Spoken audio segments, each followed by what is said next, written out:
in the whole COVID scandemic, it's critical that we listen to this man one more time. It's Dr. Brian Ardis out of the United States. Now, Brian's got some extraordinary news to share with us. He's laid this at the feet of the world, and the world medical profession is now really sitting up and paying attention. So, Dr. Ardis, welcome to Australia, and welcome to Australia One. Thanks for being here with us.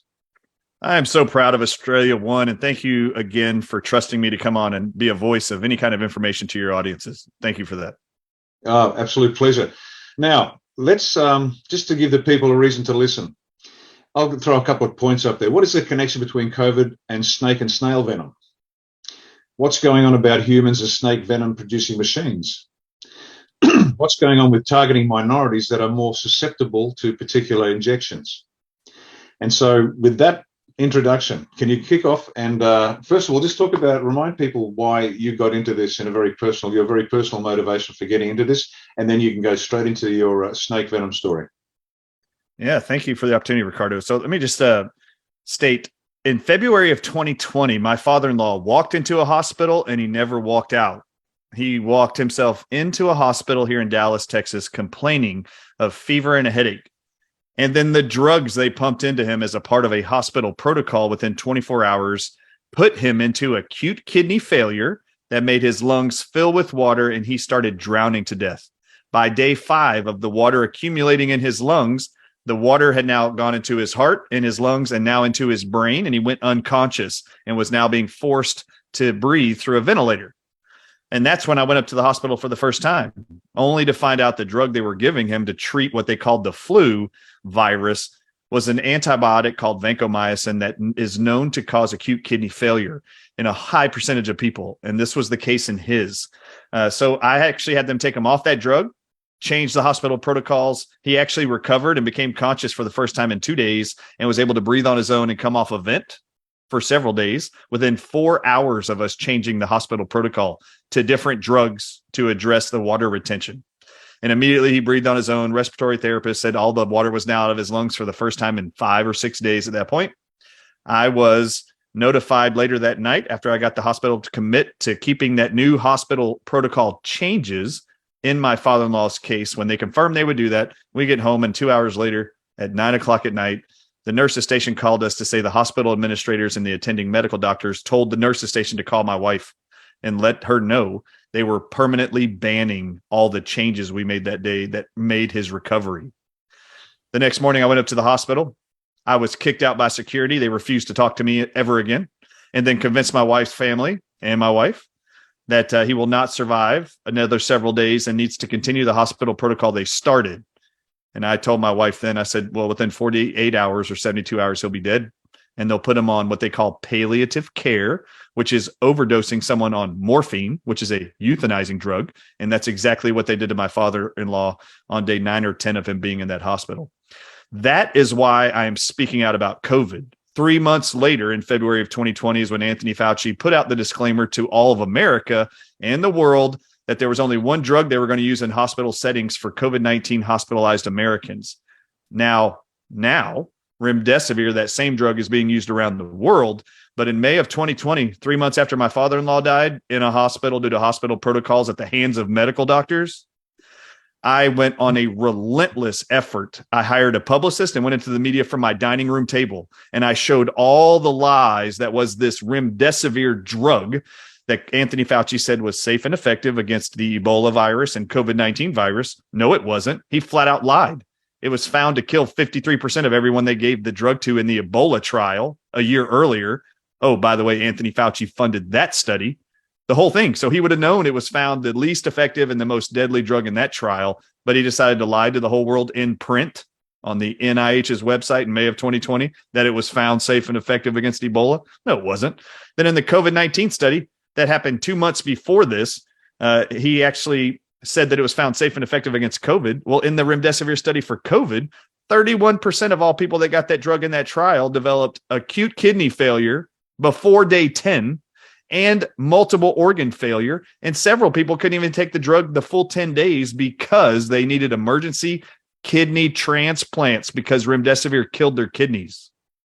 This was the drug Anthony Fauci said was proven safe and effective against these two viruses. He was flat out lying to all of you. Now, I have done a relentless job for the last 2.5 years exposing the fraud that is these hospital protocols, that early treatment is better, that at-home treatment with nutritional products is even better than remdesivir.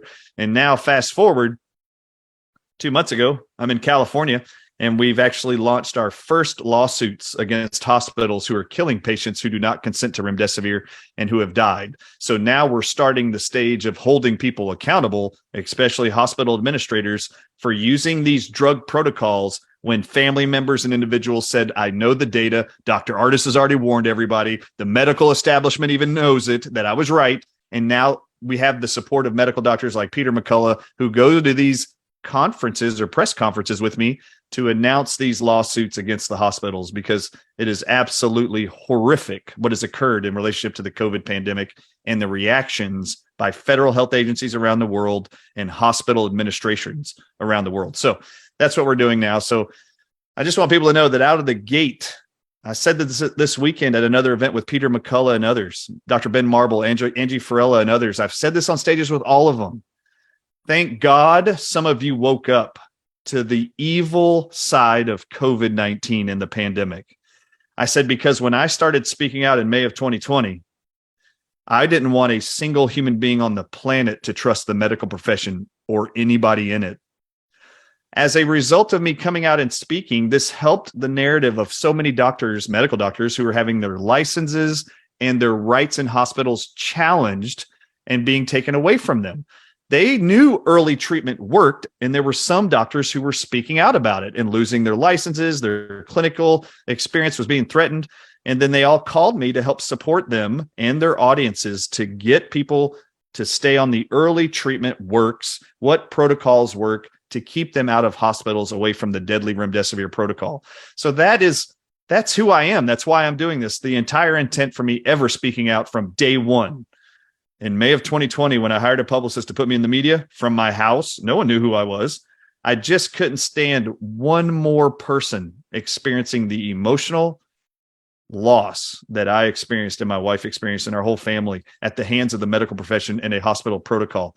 And I knew it was a setup, and I wanted to just save just one life would have been worth it. But I think we've been able to impact hundreds of thousands, if not millions of lives around the world to stay home and not receive either the biological weapon called a vaccine or the deadly protocols in hospitals.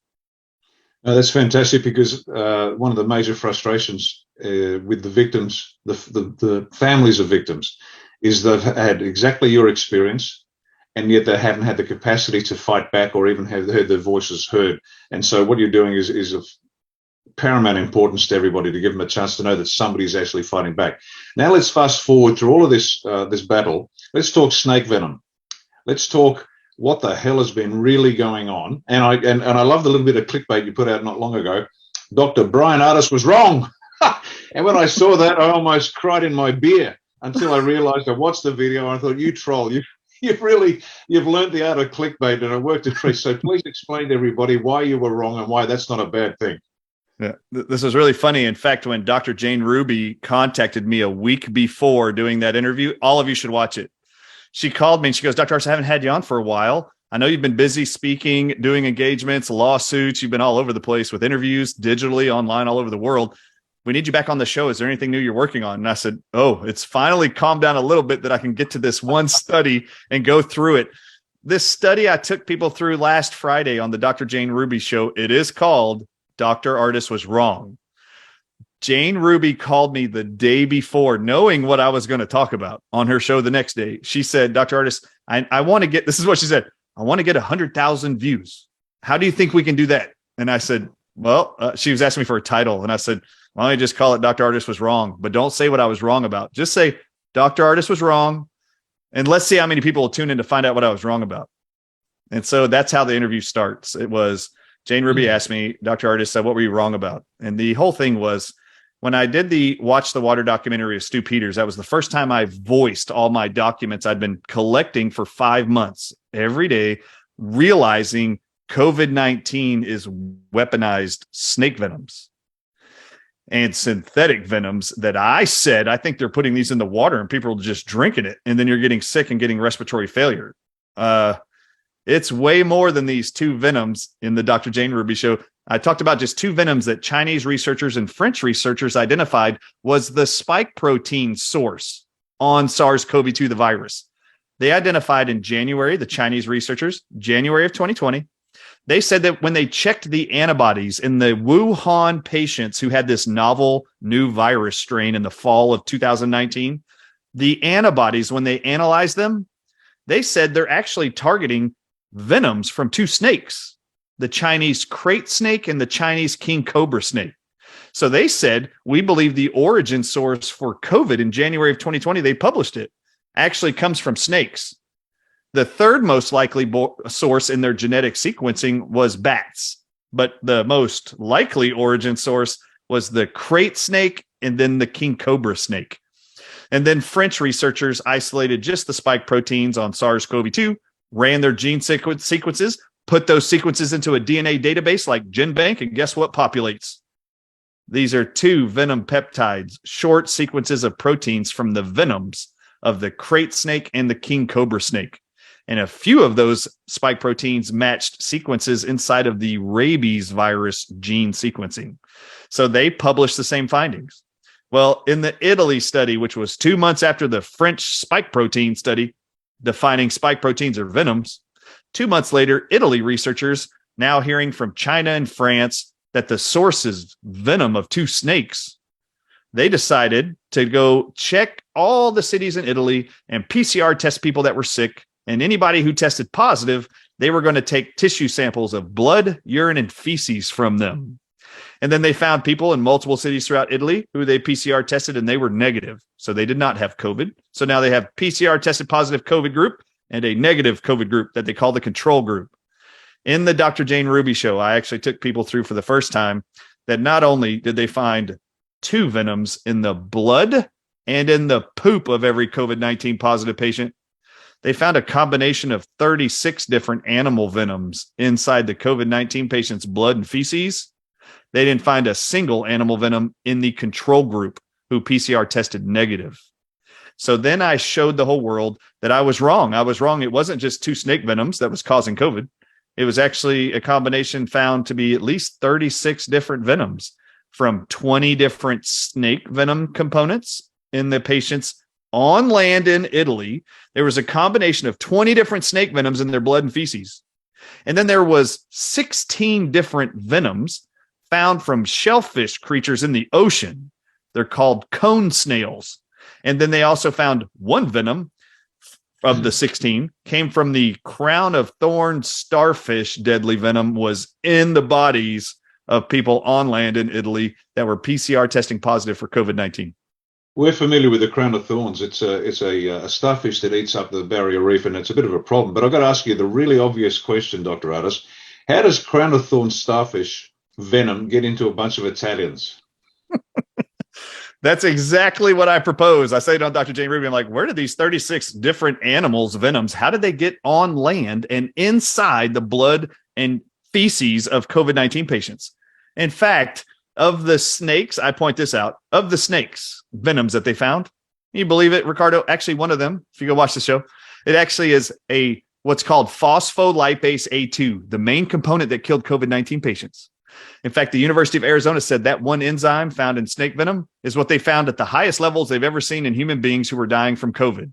In fact, they published their article and it's titled, "It Looks Like Venom Coursing Through the Body, the Blood of COVID-19 Patients Who Died."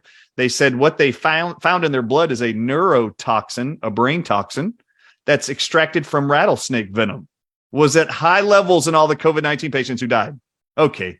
All right. So how to get there? In the Italy study, it says they found phospholipase A2, this component of snake venom that was specifically sourced from a snake in Uruguay. It's called the Uruguayan coral snake venom.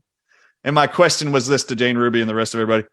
How many of these people in Italy from multiple countries or multiple cities in Italy that had COVID-19 symptoms and then had coral snake venom from Uruguay in their blood and feces? How many of those Italy people do you think went to Uruguay and got bit by a coral snake? Or how many of those Uruguay coral snakes made their way to Italy and bit all these people there, right? So you either have to propose that these are actually synthetic snake venoms, by the way. They know how to make these in labs. This is one of the things we talked about in the show. They have been synthetically manufacturing venoms that are just as biologically toxic as all the venoms in the animals. And when you expose a human to them, they're going to react the same way. If you expose it to an animal, they're going to expose the same way or express the same kinds of side effects and symptoms. So you have, in the Italy study, of the 20 different snakes they found, there was crate snake venom from Malaysia, crate snake venom. They found Malaysian spitting king cobra venom. I guess all these people in Italy got spit on by king cobras, I guess, from Malaysia. And then they found Korean Salmonella snake venom. So there's Korean snakes in their body, venoms. And then they found Chinese water moccasin venom inside the COVID-19's blood and feces. Now, I don't know how they all got there, but these people in Italy sure are traveling a lot to a lot of countries getting bit by snakes, or all those snakes are now in Italy and everybody's getting bit by them, or they're being spit on by these venomous creatures. What I have since learned is that since the 60s and 70s, they have been manufacturing synthetically venoms from cone snails all around the world, actually. The current most active patents for manufacturing synthetic cone snail venom that's causing COVID-19 symptoms is in China. They have 29 active patents right now on conotoxin peptide manufacturing. How do they manufacture it? They manufacture it by actually introducing yeast and E. coli bacteria and mammal cells. This is not a joke. Mammal cells. I don't know how many people in Australia identify as mammals, but I do. Here in the United States, I'm a mammal. And they know that they can get mammals to genetically engineer and create venoms when they are instructed to, or given the instruction to make venom synthetically. It's called genetic engineering. That's what they call it. They can actually introduce any venom to E. coli, yeast, or mammal cells, and they know how to instruct those cells to manufacture lots of this venom.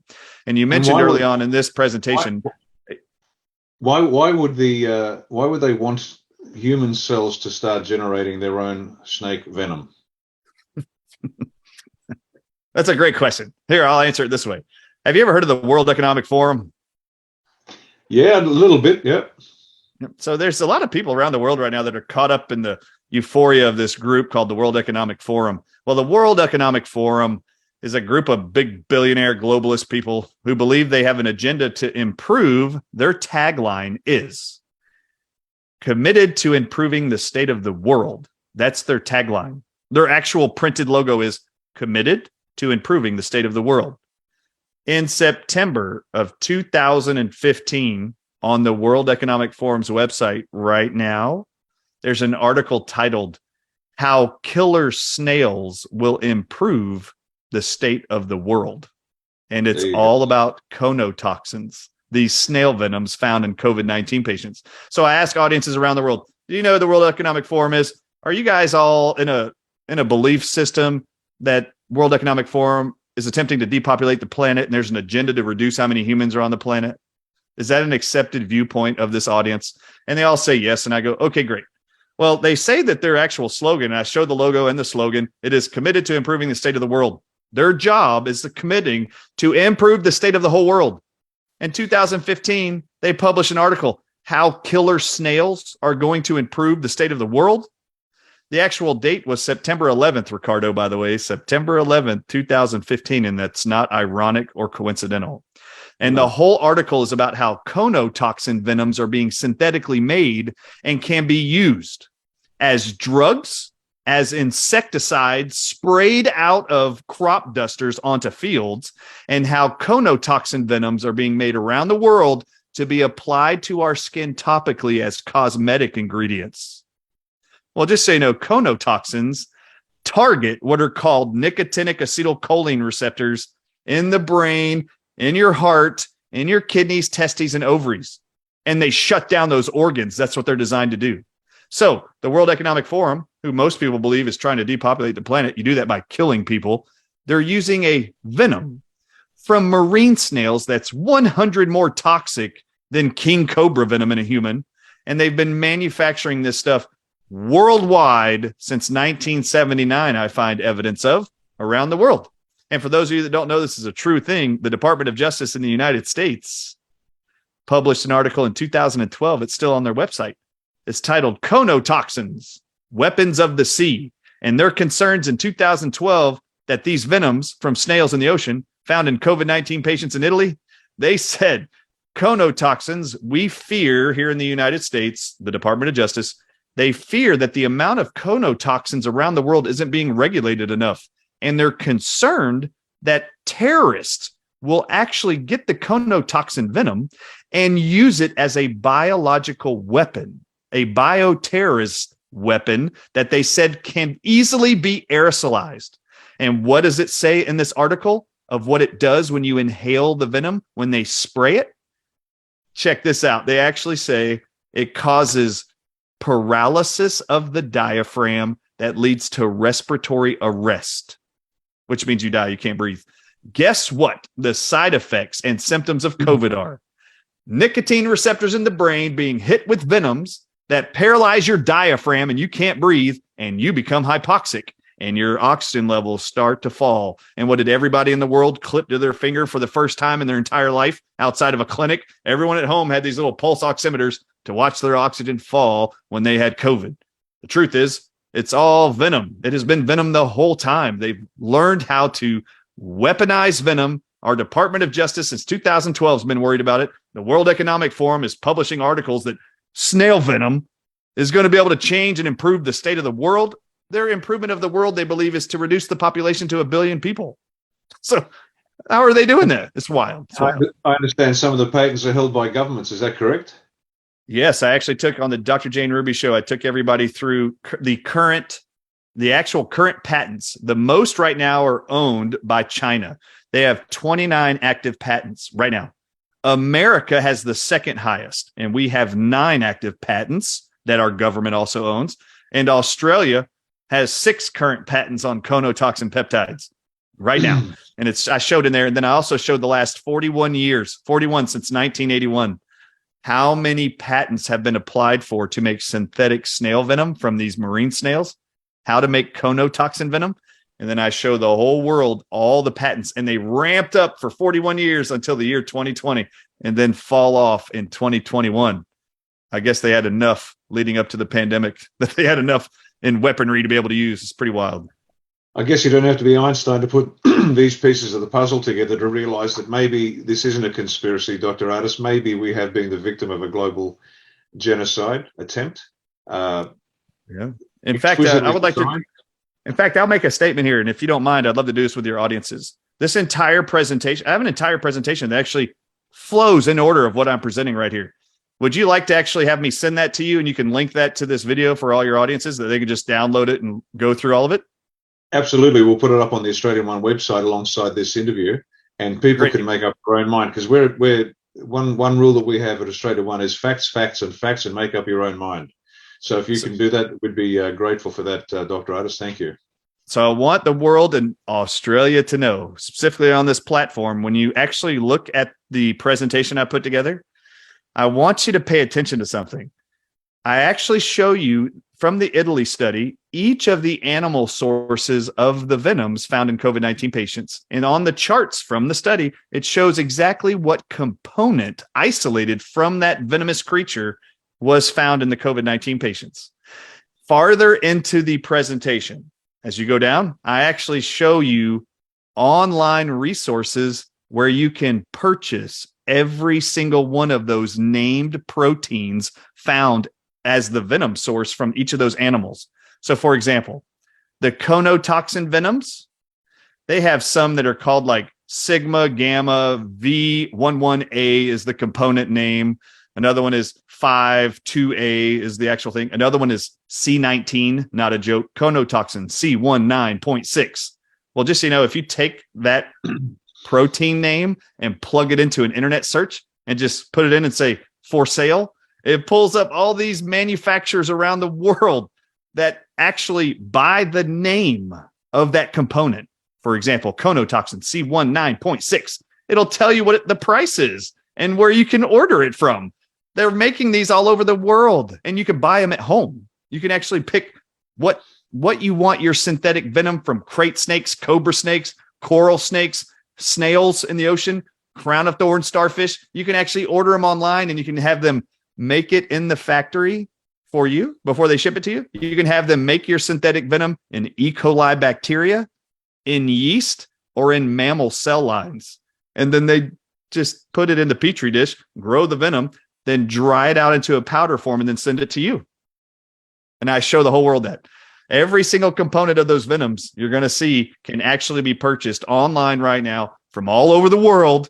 And this is why I believe the Department of Justice was very concerned and published it in 2012 that the conotoxin venoms of these snails could absolutely be used as a bioterrorist weapon.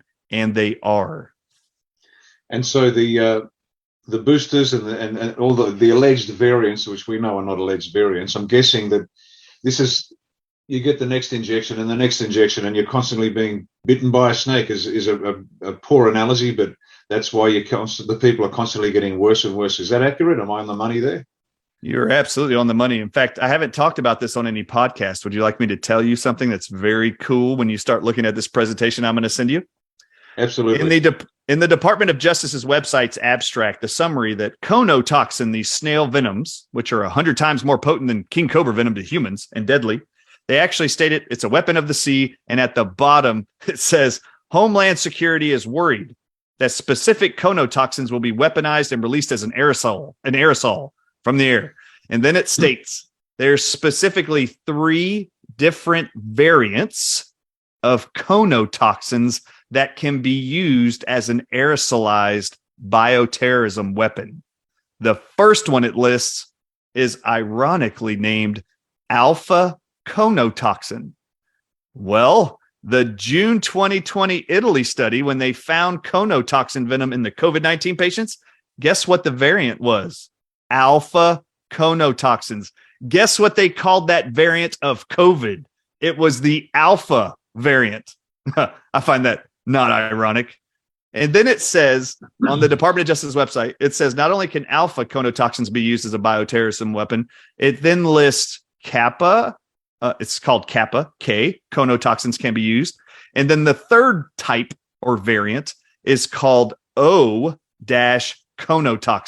And it's in the presentation. You'll see it. Hey, Riccardo, guess what O stands for? Oh, Omicron, I cannot guess. It's actually Omicron variant of conotoxin. So these variants that they're naming COVID are actually specific components of venoms. They know how to make them. They actually are telling the scientists and researchers that know what this is.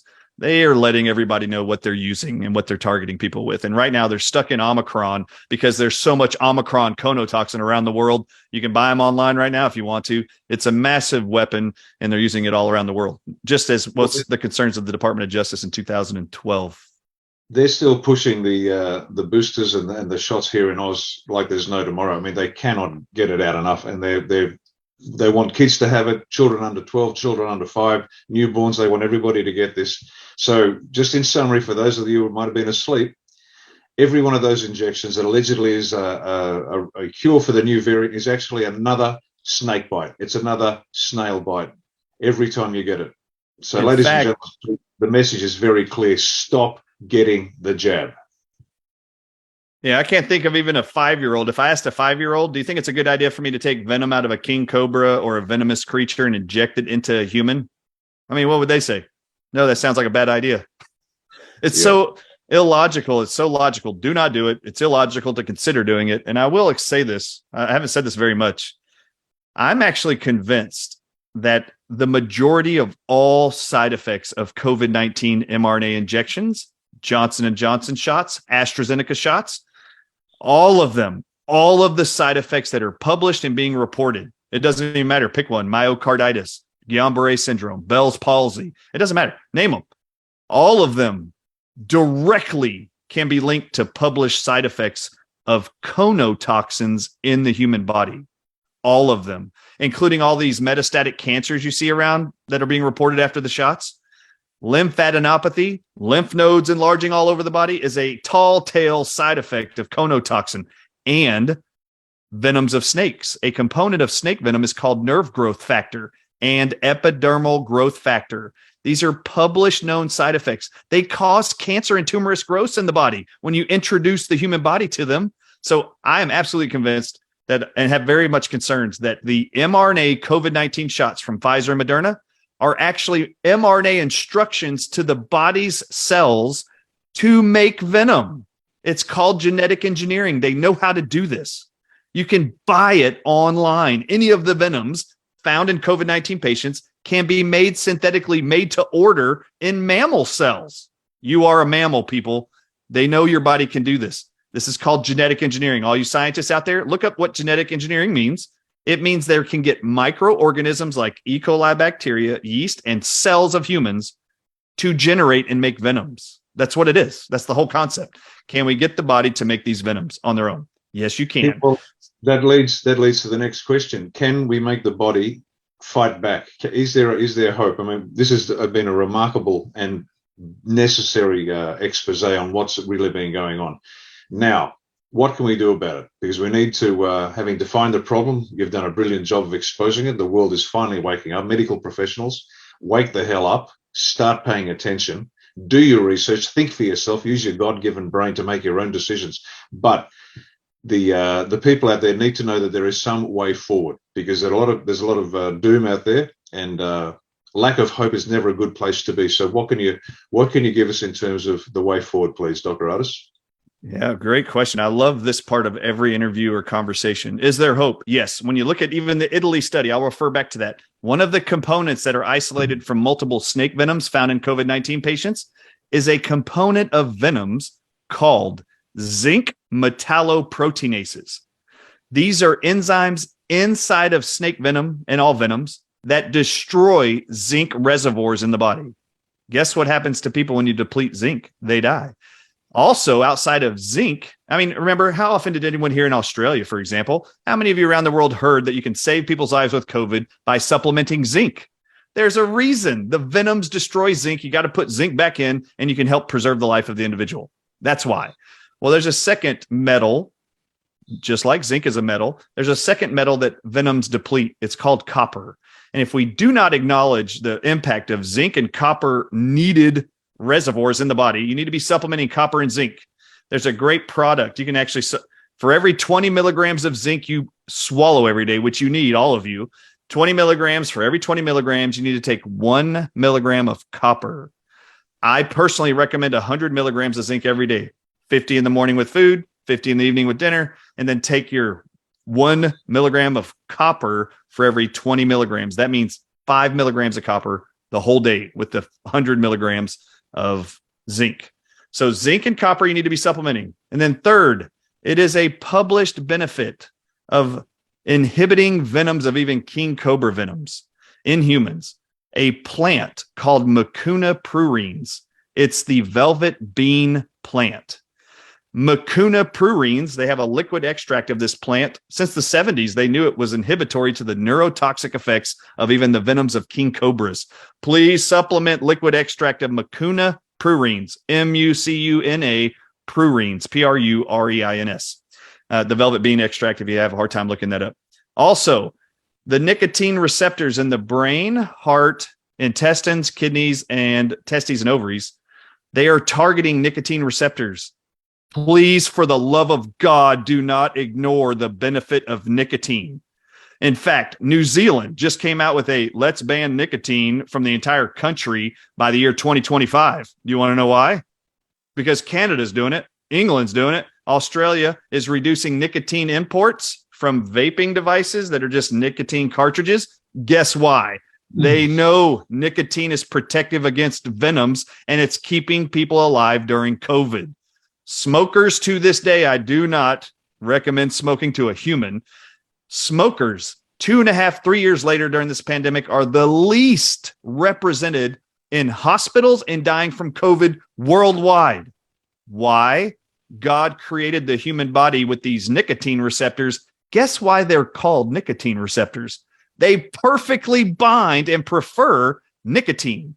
Well, venoms target them to paralyze your ability to breathe. They paralyze your heart, destroy your brain tissue, destroy your testes and ovaries, destroying fertility, possibility in the future, That's the intent behind the weapon. They know it targets nicotine receptors. You need nicotine gum, nicotine pouches, nicotine patches, whatever it takes. You need nicotine to help get the venom out of your body and away from these receptors.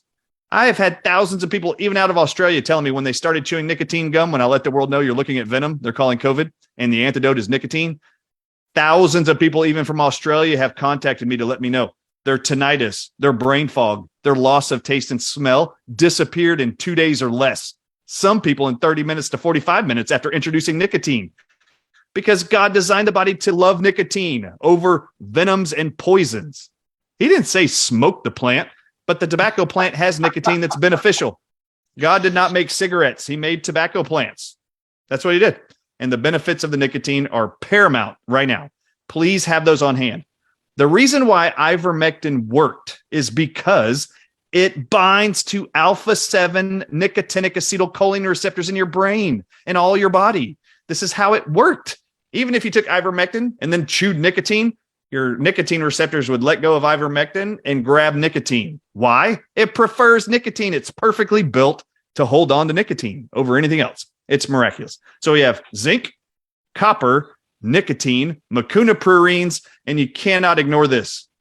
It is a published benefit. I think it's a benefit, but manufacturers of snake venoms worldwide, when you buy them, for example, a component called snake venom phosphodiesterase that the people that created the mRNA shots, let me just remind you of their names. For all of you around the world who think Robert Malone created these shots, you're not looking at the right people. If you want to know what the weapon is, inside of the University of Pennsylvania are two scientists. Their names are Drew Weissman and Cataline Carrico. They are on the named patent of the mRNA COVID-19 shots, and they receive royalty checks every month for all the shots going out around the world. Starting in 2009, they started being funded by Anthony Fauci's department at the NIH to create mRNA gene editing therapy vaccines. Inside their research, every single study, they actually state that they use snake venom phosphodiesterase to cleave your RNA or DNA, which means to cut your RNA or DNA, to insert whatever mRNA they choose into your body, to instruct it to make the spike proteins, which is venoms. So they used snake venom in their research. If you go online right now, there's a company called Innovative Research, for example. They sell little bottles of snake venom phosphodiesterase. And you, Riccardo, and your audience can do your own gene editing therapy research at home. mRNA gene editing therapy with your own snake venom phosphodiesterase. The manufacturer says the source is from rattlesnake venom. And they state, do not mix this snake venom component that was used by the people who made these shots. They said, do not mix snake venom phosphodiesterase. If you buy it for $133 on their site, they say, don't mix it with glutathione. Don't mix it with N-acetylcysteine. Don't mix it with vitamin C, and definitely don't mix it with EDTA, because it completely inhibits and destroys and denatures the venom. So it's no longer dangerous or deadly. So what should you be using? I'm going to tell you right now.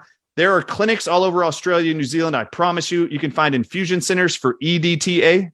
You can find infusion centers that'll do glutathione and vitamin C injections, or you can start supplementing right now. EDTA in a capsule form. You can get NAC in a capsule form. You can get vitamin C any way you want, in bulk, in liquid, liposomally. You can get it all over the place. And glutathione you can also buy in supplement form. Those four things destroy venoms. If you have the mRNA shots, you better get on those. Those are either venom injected directly into you or the instructions for your body to make venom. And either way, you're not going to benefit from either one of them. So make sure you're taking those things that are disclosed by manufacturers of those isolated venom components that state you can't mix them with these stuffs in your own research because it destroys the venom and it's no longer effective. The mechanism of action is over. What does snake venom phosphodiesterase do? Well, in the snake, when it bites you, that's what causes necrosis of all your tissues. It actually destroys your organs. It's supposed to pre-digest your organs while the snake is slithering to catch up to you so he can eat you. That way he doesn't have to digest all of you. His venom already did it. That's what's inside the research studies of the people that created the mRNA shots. So I just want people to know the subunit vaccines of AstraZeneca and Johnson & Johnson are actually just injecting you with spike proteins. The spike proteins were already found to be venoms, venom peptides from the crate snake, Chinese king cobra, and I would bank it's all the other venoms we showed in that Italy study also. The idea is to actually put these venoms inside your body, get your body to generate them, and then there's going to be a slow or quick dying process based on one of three things. You can take that instruction of mRNA technology and inject it inside of somebody like me, who has normal blood sugar, very healthy, very active. I have no diseases, no comorbidities, and I'm not going to react very fast to this shot. But there are people who will die faster if they get the same shot. If I got the same shot as another guy sitting next to me and that guy is 400 pounds, he's a diabetic, he's going to die before I do. You want to know why?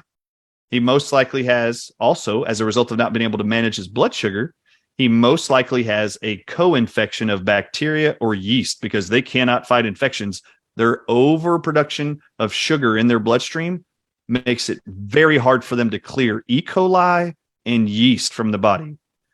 Yeast and E. coli infections are the microorganisms that are being used around the world to make venom in a petri dish. If I inject it into your body and you have it in you, you now have your cells making venom, bacteria called E. coli making venom, and yeast now manufacturing venom.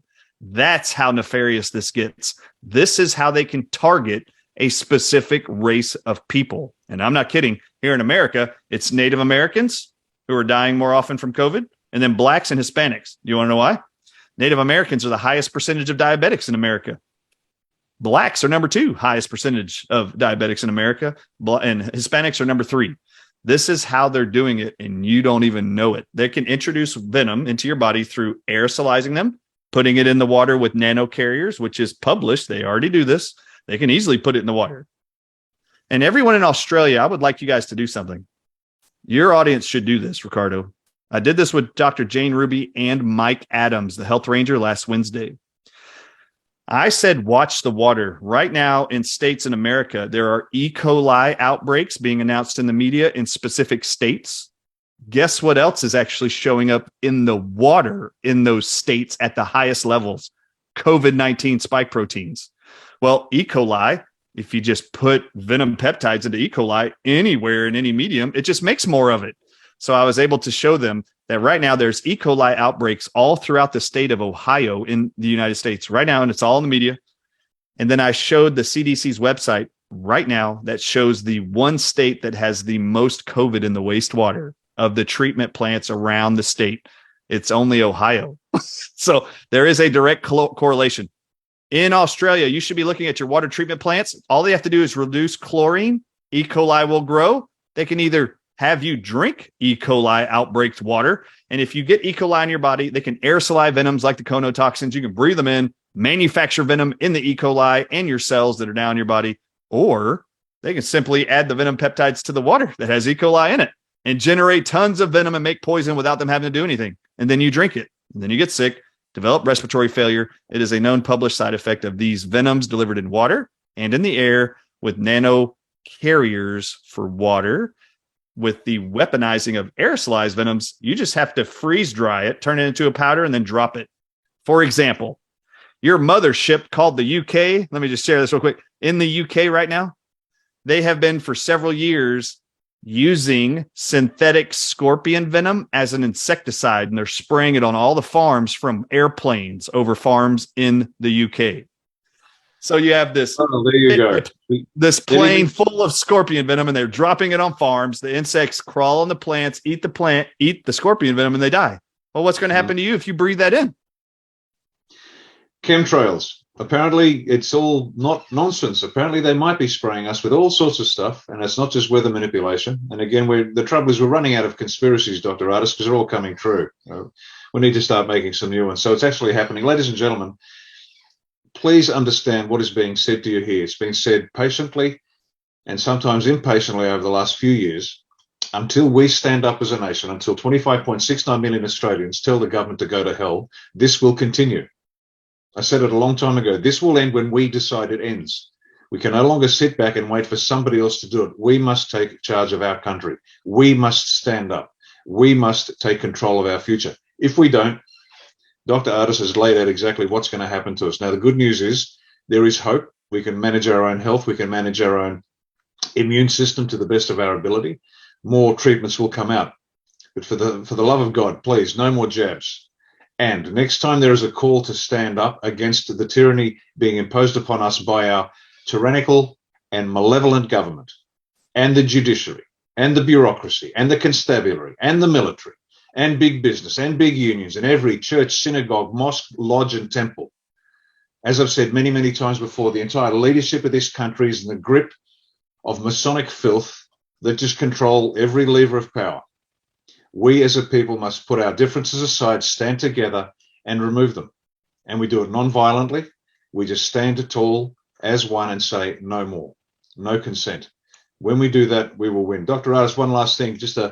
You were talking about the different races, the Native Americans, the blacks and the Hispanics. Well, here's a little tip for the Australian military and the police who were out in the Indigenous communities in Australia, force jabbing them with this weaponized venom.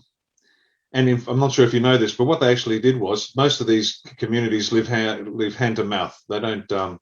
So if you cut off the food at the local shop, they can't go back and get some because they just don't have it. They just live hand to mouth. And they actually closed the shop, the police, and got everyone hungry and basically said you can have a barbecue if you come and get an injection. You can continue playing football if you get an injection. That's how basic it is in Australia. So here's a little note to my former colleagues in the military. You have been participating in the genocide of the Aboriginal people in Australia. So congratulations. I hope it was worth it, ladies and gentlemen of the Australian Defence Force. I really hope it was worth it. But please understand this. There will be a reckoning, and every one of you will pay for what you've done. I want to finish on that note because it's important that people realise you have been facilitating mass murder. You have been facilitating mass murder because you didn't fucking think for yourself. And I'm tired, and all of us are very tired of patiently trying to explain to adults who are more interested in paying their mortgage than actually thinking for themselves and looking after their fellow man over and over again. And I can tell you, I had to pay my mortgage isn't an excuse. I was told yesterday about 40% of AFP are ready to join us. Too late. Too late. The Australian Federal Police, too late. We don't care. You wanted to pay your mortgage. That wasn't a defence in Nuremberg 1.0, and it's not going to be a defence in Nuremberg 2.0. It's done. You're finished. You've participated. Now we're going to save this country. And with people like Dr. Artis providing us the understanding of what is actually being done, and more importantly, the way ahead from here. And now please watch this video again and again and again. Make notes. Dr. Artis will send us the data for you medical professionals out there who have the wit to actually start thinking for yourselves. Watch it and share it and get it out there as soon as we can so we can save as many Australian lives as possible. And that's the whole point of this. That is the whole point of this exercise, to save lives. Dr. Artis, one last thank you. We are deeply grateful to you for what you've done, what you will continue to do. Is there anything you'd like to say before we go? Yes, there's two main points I'd like to make. Thank you for pointing out the mass genocide by these military individuals, the police force, everybody's contributing to this genocide. I actually was doing an interview in New Zealand, and the New Zealanders were asking about the venom peptides, and asking the podcast people were asking me, well, how does that correlate the data you're finding with diabetes and how they're targeting those individuals? And I said, I don't even have to look. I went just like this. Can you tell me what race of people are dying the most in New Zealand? This is not a joke. They look it up online and they went like this. It's the Maori people. And I went just like this. Great. Now I want you to type in something on Google or whatever internet search engine you're on. I want you to type what race of people in New Zealand have the highest percentage of diabetes. And it comes up on the screen and they shared the screen. It's the Maori. It's the indigenous people. They are targeting them and they are killing them. Please put an end to this madness. It's insane. Be great to other humans and love them. Number 2 point. I love that this is in Australia and this is Australia 1. There's actually one human being in the entire world who knows that COVID-19 is nothing more than venom. And he lives in Australia. His name is Brian Fry. BRYANFRY. Everyone at Australia One and all audiences should start emailing Brian Fry to come on a show with me and Riccardo. And he needs to answer every question. He is the world's #1 snake venom researcher in the world. It's him. He knows In fact, the problem why he isn't probably speaking out about it, I guarantee you his name's on patents of these venoms. I guarantee it. Everyone needs to get Brian Fry's attention. He keeps ignoring us when we contact him. And then he says, leave me and my snake venom researchers alone. Oh, no. You need to come forward and be bold. I don't care if you've signed an NDA with pharmaceutical companies who give you grants and funding for your research. You know this is venom, and you have all the answers in your research of how to best save lives around the world. Your mortgage and your grants doesn't matter. It's time for you to show up. This guy's a brilliant researcher in the snake venom realm. I promise you, pharmaceutical industry has him in an NDA, a non-disclosure agreement, to not talk out loud about what they are doing in their snake venom research to create drugs from venoms from snakes and marine shellfish creatures, insecticides and cosmetics around the world. Brian Fry's number one. Call him out, get him on a show, get him to report, and have him actually expose all of the atrocities worldwide. It is really co-venom 19. It's not COVID. It's co-venom 19. Brilliant. We'll pursue that. We'll see what we can do, Dr. Artis. Once again, thank you for your very precious time. Ladies and gentlemen, if you don't know that Dr. Artis was on a stage with luminaries such as General Mike Flynn, with whom we're very familiar here in Australia. So this is a man of immense international reputation, and he's graciously given us an hour of his time today. So Dr. Brian Artis, once again, from Australia down under, looking forward to meeting you one day.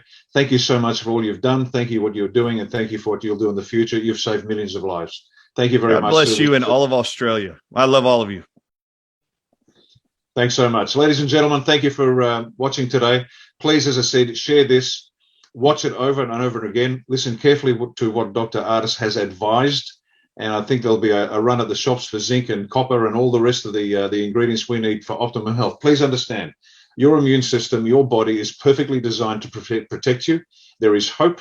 Get the right treatment, do your research, and watch the results, because you can save your children's lives, your grandchildren's lives, and your own lives. This is not a death sentence if we act, and if we act intelligently. This is Australia One. I'm Riccardo Bosi, National Leader. Thank you very much for your time. We'll see you again soon.